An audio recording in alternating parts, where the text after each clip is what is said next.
एक ऐसा इंसान जिसने अपनी जिंदगी के महज 23 साल जिए, लेकिन वो 23 साल ऐसे थे, वो 23 साल की जिंदगी ऐसी थी जो इतनी शान से जिए कि आज भी उनका नाम लेकर खून गर्म हो जाता है। जी हाँ, आप बखूबी समझ गए होंगे कि मैं किसकी बात करने जा रहा हूं। मैं बात करने वाला हूं शहीद आजम वीर भगत सिंह की। और कहानी उनकी है जो कहानी लगभग सभी को पता है, लेकिन आज जो कहानी मैं बताऊंगा वो किताबों में नहीं मिलेगी। चलिए शुरू करते हैं आज का यह बेहतरीन सफर और जानते हैं भगत सिंह की जिंदगी के कुछ अनकही कहानी। 1907 का दौर था और पंजाब में आजादी जैसे खून में दौड़ रही थी। आजादी का जुनून जैसे रग रग में बह रहा था और एक भरे पूरे परिवार में, एक सशक्त परिवार में, एक ताकतवर परिवार में जन्म होता है भगत सिंह। भगत सिंह ने जब से जन्म लिया तब से यही समझा कि आजादी हमारा जन्म सिद्ध अधिकार है और आजादी हमें हर हालत में छीननी है, क्योंकि अंग्रेज इतनी आसानी से भारत को छोड़ने वाले नहीं है। ये सीख इसलिए मिली क्योंकि उनके चाचा और उनके पिताजी शुरुआत से ही आजादी के आंदोलन में जुड़े हुए थे। भगत सिंह को बचपन से शिक्षा मिली कि अंग्रेजों को भारत से भगाना है और भारत को एक आजाद देश बनाना है और अपनी सत्ता स्थापित करनी है। भगत सिंह ने बचपन से वही सीखा, वही समझा और वही अपना उद्देश्य बनाकर जीवन जीने लगे। लेकिन एक घटना ऐसी घटी पंजाब में जिसने माहौल को गरमा दिया, माहौल को बिगाड़ दिया और माहौल उसी दिन से बदल गया। साल था 1919, दिन था बैसाखी का और सिखों का पावन त्योहार। 1907 से लेकर 1919 तक भगत सिंह अभी 12 साल की उम्र में पहुंचे थे और उन्हें यह नहीं पता था कि अंग्रेज किस हद तक गिर सकते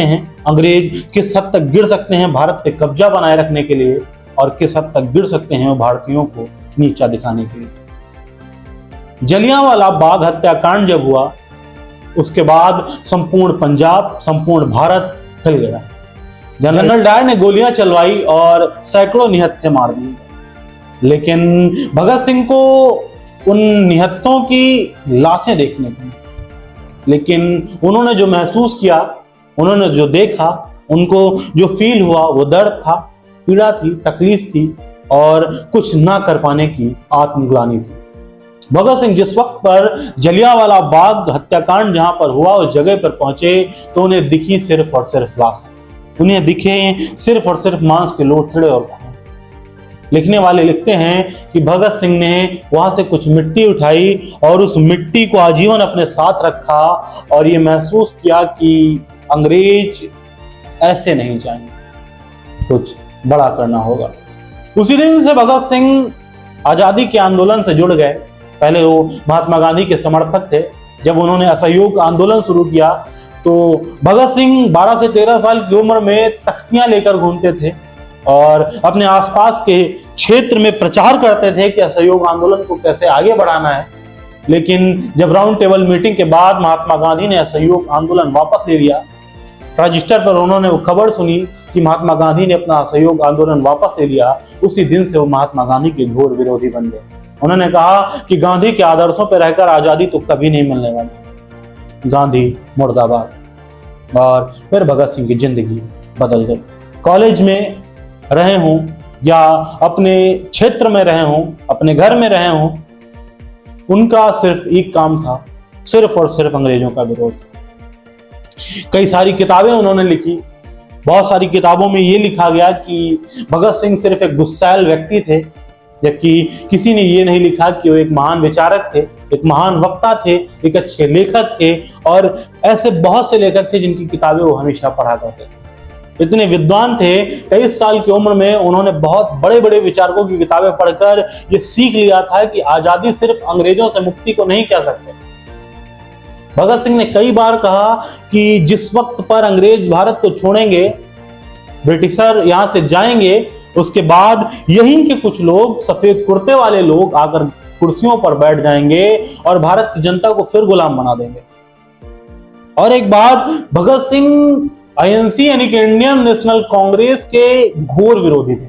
उन्होंने कहा कि कांग्रेस का मकसद सिर्फ और सिर्फ सत्ता हथियाना है, वो ये नहीं चाह रहे हैं, वो ये नहीं जान रहे हैं कि देश किस तरफ जा रहा है। उनका मकसद, उनका मोटिव सिर्फ इतना है कि किसी भी कीमत पे सत्ता हमारे हाथ में आ जाए। इसीलिए जीवन में कभी भी भगत सिंह ने कांग्रेस का समर्थन नहीं किया। भगत सिंह एक ऐसी शख्सियत का नाम था जो पढ़ते थे, लिखते थे, और जब वो अपने जेल के दिन काट रहे थे उस वक्त पर उनकी सबसे बड़ी जो साथी थी वो किताबें थी।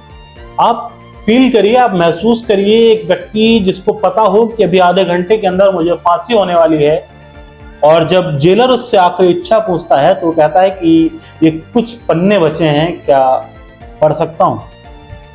और जिसे वो किताबें पढ़ने से भी मना कर दिया गया हो और उस व्यक्ति ने अपने आखिरी शब्द कहे हो, कोई बात नहीं, अगले जन्म में पढ़ लिया जाएगा। तो शख्सियत का अंदाजा हम और आप क्या लगाएंगे? उन्हीं के जीवन से जुड़ी एक घटना जिसने उनके जीवन को पूरी तरीके से बदल दिया। साल था 1928। 1928 में साइमन कमीशन भारत आया और लाला लाजपत राय उस वक्त पर बहुत बड़ा चेहरा हुआ करते थे। उन्होंने विरोध किया। चंद्रशेखर आजाद ने भगत सिंह को लाला लाजपत राय की मदद के लिए भेजा। वो सिर्फ नारेबाजी कर रहे थे, और हालांकि ये गरम दल के नेता थे और लाला लाजपत राय नरम दल के नेता थे। उन्होंने साफ तौर पे कहा था कि आप मेरे साथ में हो, लेकिन कोई भी व्यक्ति यहां पर किसी भी प्रकार की गर्मी या किसी भी प्रकार की अहिंसा नहीं दिखाएगा। भगत सिंह शांतिपूर्वक थे, जबकि मैं ये वीडियो के माध्यम से बताना नहीं चाहता हूं, लेकिन मजबूरन बताना पड़ रहा है। जिस दल से भगत सिंह थे, जिस दल से चंद्रशेखर आजाद थे, जिस दल से बटुकेश्वर दत्त थे, उस दल के हर सदस्य के पास एक पिस्तौल हुआ करती थी, और अगर वो चाहते तो जिस वक्त पर लाला लाजपत राय के ऊपर लाठीचार्ज हुई वो उसी वक्त पर उनको मार देते, उसी वक्त पर उस शख्स को मार देते जिसने लाला लाजपत राय पर हमला किया था। लेकिन भगत सिंह बहुत दूर थे, शायद इस वजह से सैंडर्स वहां पे बच गया, लेकिन सैंडर्स भगत सिंह की आंखों में चढ़ गया। लाला लाजपत राय की मृत्यु हो चुकी थी, संपूर्ण देश में विकराल गुस्सा था, सब विरोध कर रहे थे कि लाला लाजपत राय जैसे शांत प्रिय व्यक्ति की हत्या करना अंग्रेजों ने बहुत घोर निंदा का काम किया है, लेकिन कोई बदला लेना नहीं चाह रहा था। फिर एक दिन हुआ ऐसा कि भगत सिंह और उनके कुछ साथियों ने प्लानिंग की कि जिसने लाठी चलाई उसको मार दिया जाएगा, लेकिन कुछ तालमेल बिगड़ा और जो व्यक्ति लाठी चलाया था उसकी जगह पर कोई दूसरा व्यक्ति आ गया और भगत सिंह ने उसको मार दिया। हालांकि उसके बाद ये वहां से फरार हो गए और काफी दिनों तक गुमशुदगी की जिंदगी में चले गए। कोर्ट में इनके खिलाफ केस दायर हुआ और उनको ढूंढा गया। बताया गया कि एक सिख व्यक्ति है जो भागा हुआ है, इन्होंने अपना पूरा वेशभूषा चेंज कर ली, पूरा होलिया चेंज कर लिया। उस मामले से ये समझ लीजिए एक हिसाब से बरी हो गए या फरार हो गए पूरी तरीके से। फिर उन्हीं के कुछ दिनों बाद 1929 में एक मंच चाहिए था। भगत सिंह, चंद्रशेखर आजाद, बटुकेश्वर दत्त और ऐसे बहुत से गरम दल के नेता थे जिनकी बात को लोगों तक पहुंचाने के लिए एक मंच चाहिए था, जहां से वो लोगों तक अपनी बात पहुंचा सकते, जहां से लोग आजादी के लिए आगे बढ़ पाए, इसके लिए उनको प्रेरित कर सकते। इसलिए 1929 में दिल्ली की नेशनल असेंबली में एक बॉम्ब धमाका होता है, लेकिन इस बॉम्ब धमाके में कोई मरता नहीं।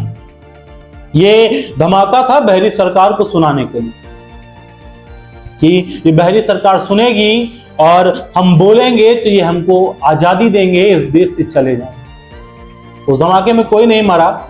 भगत सिंह और राजगुरु ने अपनी गिरफ्तारी दे दी और उसके बाद अदालत अदालत जाकर वो मन से चिल्लाने लगे, इनकलाब जिंदाबाद, अंग्रेजों भारत छोड़ो, ऐसे बहुत से नारे उन्होंने दिए और जनता जागने लगी।